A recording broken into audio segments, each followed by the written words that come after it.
If you need to cancel a pending DoorDash transaction, follow these steps to ensure the process goes smoothly.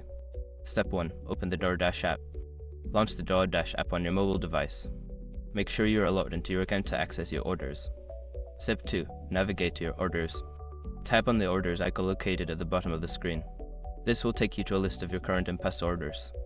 Step 3. Find the pending order. Scroll through your list of orders to locate the pending transaction you wish to cancel. Tap on it to view the order details. Step 4. Select the cancel option.